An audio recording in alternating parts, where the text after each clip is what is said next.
आज का अपना टॉपिक है इंट्रोडक्शन टू पैथोलॉजी।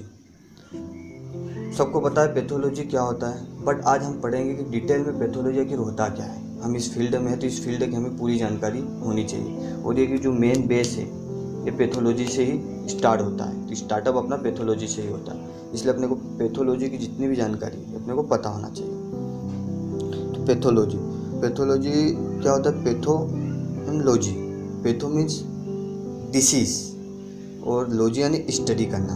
तो स्टडी ऑफ डिसीज़ मतलब डिसीज़ की स्टडी करना। ये चीज़ें तो अपने को पता चल गई पैथोलॉजी क्या होता है। अब डिसीज़ क्या होती है ये भी तो पता होना चाहिए ना कि डिसीज़ होती क्या है। तो डिसीज़ जब कोई बाहर से माइक्रो ऑर्गेनिज्म हमारी बॉडी के में इंटर होता है और हमारी बॉडी के सेलों को डिटेक्ट करता है, जिससे हमें डिसीज़ होती है, उसे हम डिसीज़ कहते हैं। या फिर एक लैंग्वेज में बोली जाए तो इसकी डेफिनेशन एक ऐसी भी बनती है जो हमारे खुद से भी इसे लिख सकते हैं। जैसे pathology is scientific study of disease. Pathology scientific study of disease ये मेनली किस पे फोकस रहती है? स्ट्रक्चर एंड फंक्शनल चेंजेस पे। ये स्ट्रक्चरल एंड फंक्शनल चेंजेस पे in cell, tissue and body organs. इसे हम अपनी लैंग्वेज में डेफिनेशन इसे लिख सकते हैं। अब पैथोलॉजी को 4 कंपोनेंट्स में बांटा गया है, डिवाइड किया गया है 4 कंपोनेंट्स में। तो 4 कंपोनेंट्स ऑफ पैथोलॉजी। तो सबसे फर्स्ट पे आता है अपना इटियोलॉजी। 4 कंपोनेंट्स ऑफ पैथोलॉजी में बांटा गया। तो इसमें देखिए फर्स्ट पे अपना आता है इटियोलॉजी। इटियोलॉजी क्या होता है? Cos of disease. Cos of disease. अब इसमें कोस मीन्स मतलब हमारी बॉडी में ये डिसीज़ हुई कैसे, कहाँ से आई, ये चीज़ें के बारे में हमें पता चलता है। तो इसे हम मेनली 2 पार्ट में डिवाइड करते हैं इटियोलॉजी को, एक जेनेटिक और एक एक्वायर्ड। तो जेनेटिक में ऐसा होता है कि ये डिसीज़ हमें जिसे बोलते हैं कि अपने पेरेंट्स या माता पिता से डिसीज़ हमारी बॉडी में एक्टिव रहती है। और एक्वायर्ड में ऐसा है कि कोई से भी बाहर से माइक्रो ऑर्गेनिज्म आ गया, हमारी बॉडी को डिटेक्ट किया, ये चीज़ें यही राउंड फिगर में ये चीज़ें होती है। अब सेकंड बनता है अपना मैकेनिज्म ऑफ डेवलप पैथोजेनेसिस। ये चीज़ें अपने बेसिक सी चीज़ें अपने को पता होनी चाहिए। तो second mechanism of develop pathogenesis. तो इसे हम जैसे कि मैकेनिज्म ऑफ डेवलप पैथोजेनेसिस, ये पैथोजेनेसिस होते हैं जो डेवलप होते रहते हैं। समझ रहे बात को? ये डेवलप होते रहते हैं। और अपना फिर थर्ड होता है structure alteration of the cell morphological changes. इसमें अपने सेल जो होते हैं ये चेंजेस होते हैं। अभी बताया था हम डेफिनेशन में, structure and functional changes cell tissue, तो मतलब ये चेंजेस होते रहते हैं। तो इसे हम अपनी आइस माइक्रोस्कोप के द्वारा देखते हैं और पता करते हैं कि कौन सी सेल कैसे के चेंज हुई। अब अपना चौथा बनता है कॉन्सिक्वेंसेस ऑफ चेंज क्लिनिकल मैनिफिकेशन। अब क्लिनिकल मैनिफिकेशन को भी 2 पार्ट में डिवाइड किया गया, एक ऑब्जेक्ट एक सब्जेक्ट, एक ऑब्जेक्टिव एक सब्जेक्ट। तो ये मेन सी चीज़ें, इस पर चौथे वाले पे ध्यान देना। कंपोनेंट्स चौथा मेन है, हालांकि मेन तो चारों है, चारों की मेरे को जानकारी होना चाहिए, पर चौथा कंपोनेंट्स में देखो ऑब्जेक्टिव सब्जेक्टिव। ऑब्जेक्टिव में एक नॉर्मली ऑब्जेक्टिव समझाने के एग्जांपल के हिसाब से कभी हम डॉक्टर के पास जाएं तो डॉक्टर हमें देख के बताएगा कि हमें क्या डिसीज़ है।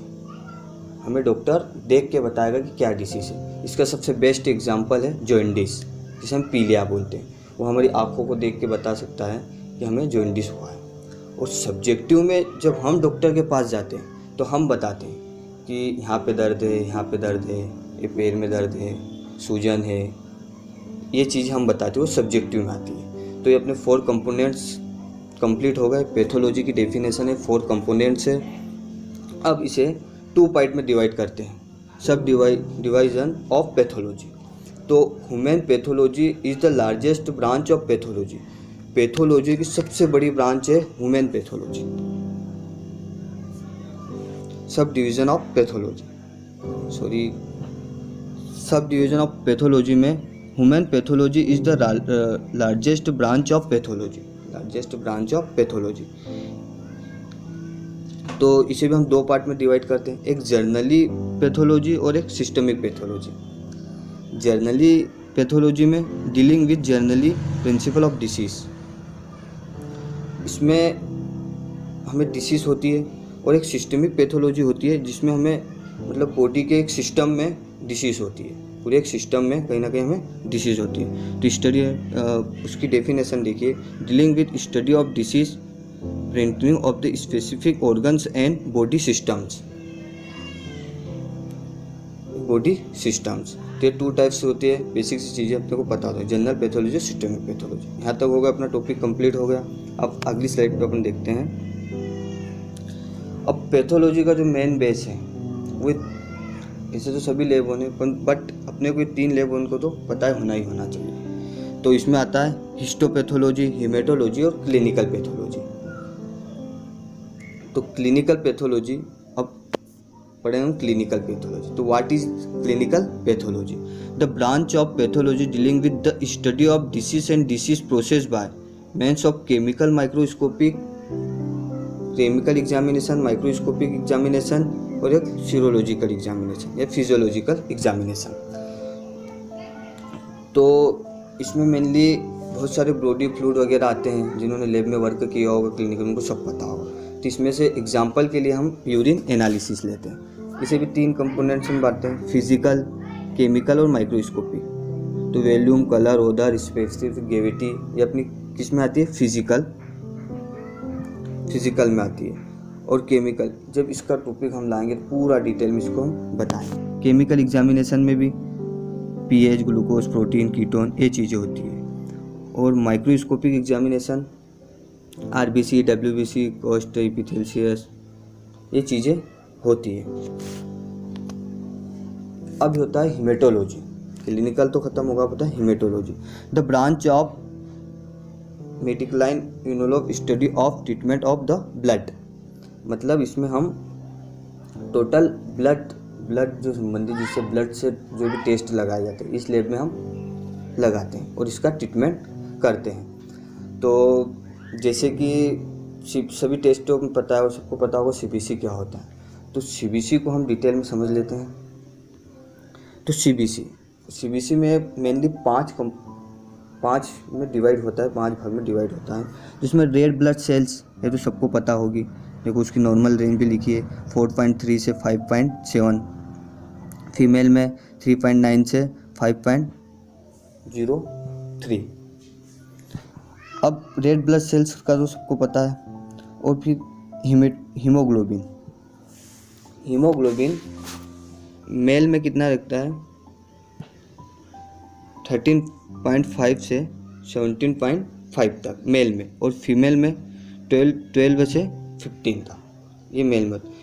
हीमोग्लोबिन हमारा कभी कम होता है, हीमोग्लोबिन जैसे कि हो गया 7 से 8, 8 से 9, तो हमें ब्लड की ज़रूरत है। इसलिए हम ब्लड डोनर को ढूंढते हैं और कि पेशेंट को बहुत ज़्यादा कमजोरी होती है। और ब्लड की कमी सबको पता है क्या होता है? एनीमिया। ये ऑब्जेक्टिव क्वेश्चन यहाँ से बनता है, जो कि आपको कॉम्पिटिटिव में बहुत हेल्प करेगा।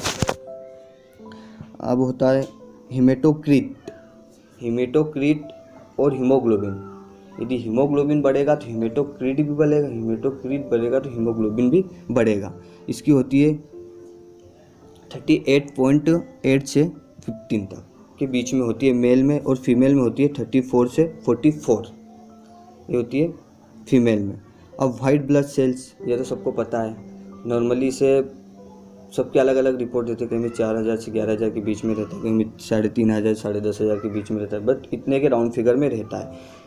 ये वाइट ब्लड सेल्स का काम क्या है? हमारी बॉडी को प्रोटेक्शन प्रदान करना। जब कोई भी डिसीज़ बाहर से आती है तो हमारी जो वाइट ब्लड सेल्स है ये उनसे लड़ती है और हमारी बॉडी को प्रोटेक्ट प्रदान करती है।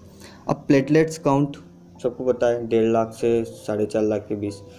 यदि प्लेटलेट काउंट जो 1.5 लाख से कम होते हैं हमारी रिपोर्ट में, ये चीज़ें पता होनी चाहिए। जब प्लेटलेट काउंट 1.5 लाख से कम होते हैं हमारी रिपोर्ट में, तो समझ जाना कि पेशेंट को डेंगू हुआ, डेंगू या मलेरिया हुआ, मलेरिया का पेशेंट। तो ये चीज़ें पता होनी चाहिए, कॉमन सी चीज़ें। अब आता है अपना हिस्टोपैथोलॉजी। अभी तक तो अपन की डिसीज़ की स्टडी की, अब इसमें हम टिश्यूज़ की स्टडी करेंगे, इसलिए हिस्टोपैथोलॉजी को बोला गया है स्टडी ऑफ टिश्यूज़। तो हिस्टोपैथोलॉजी की definition is the branch of pathology which deals with the study of disease a tissue section. तो इसमें हिस्टो मतलब टिश्यू, लॉजी ने स्टडी करना, तो स्टडी ऑफ टिश्यू। अब इसमें हिस्टोमा भी होता है, histo means tissue and Uma मतलब ट्यूमर। इसमें ट्यूमर का कैंसर होता है ना, तो ट्यूमर ऑफ टिश्यू। इसे MF जेवियर बाइचेट, ये भी ऑब्जेक्टिव क्वेश्चन बनता है, इसे नोट कर लेना। MF Xavier Bichat, father of tissue, तो हम फादर ऑफ टिश्यू बोलते हैं MF जेवियर बाइचेट या बीचेट भी बोलते हैं इसे। तो अगली, ये अपने कंटेनर होते हैं जो कि जिसमें हम हिस्टोपैथो के सैंपल रखते हैं, फॉर्मेलिन में डुबा के रखते हैं, जिससे कि हमारा टिश्यू सड़े या गले ना। तो ये देख लीजिए। अब इसमें मतलब ग्रोसिंग होती है, तो ग्रोथ सेक्शन है ना, ग्रोसिंग। तो इसमें सब माइक्रोस्कोपिक भी होता है और मेजरमेंट भी होता है। इन टिश्यू को देख के हम या ऑर्गन को देख के हम बता सकते हैं, ऑर्गन को देख के हम बता सकते हैं कि कौन से कलर का। जैसे कि इसमें दिखा है, ये चीज़ें पता होनी चाहिए। Yellow liver renal, green routine का, वाइट बोन का, स्किन यानी ग्रे, लिम्फ नोड यानी पिंक होता है, अब इसमें ग्रोसिंग बताएंगे कि क्या होती है, क्या क्या अपन मेजरमेंट में करते हैं। तो observation and new technique of morphology, growth appearance. तो साइज, शेप, वेट, पहले साइज देख लेते हैं मेजरमेंट में, उसका शेप कैसा है, हम एक मेजरमेंट करते हैं उसका पहले। तो वेट, कलर, कंसिस्टेंसी, सरफेस, ये सेक्शन कौन से सेक्शन से लेना है, ये चीज़ें अपने को पता होती है। तो ये सब हिस्टोपैथो में जब ग्रोसिंग करते हैं तो सभी को ये चीज़ें देखनी चाहिए। अब हिस्टोलॉजिकल एंड साइटोलॉजिकल, जिसमें हमारी सेल दिख जाती है, जिस पर कलर होता है, तो जो माइक्रोस्कोपिक एग्जामिनेशन मतलब माइक्रोस्कोपी करते हैं तो हमें अपनी सेल दिख जाती है, इसलिए हम स्टेनिंग करते हैं। स्टेनिंग तो मतलब कि बहुत टाइप्स की होती है, बट जो मेनली होती है वो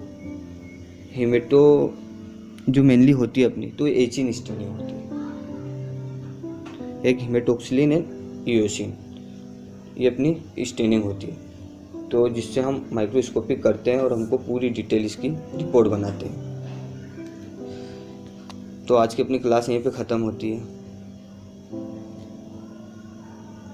और अगले जो क्लास लूँगा उसमें हम टोटल ऑब्जेक्टिव बताएंगे आपको इससे रिलेटिव, जो कि आपको कॉम्पिटिटिव एग्ज़ाम में या फिर जो गवर्नमेंट जो वैकेंसी निकलती है इनमें आपको बहुत हेल्प करेगी। जितने क्वेश्चन बनते हैं उतने निकालेंगे।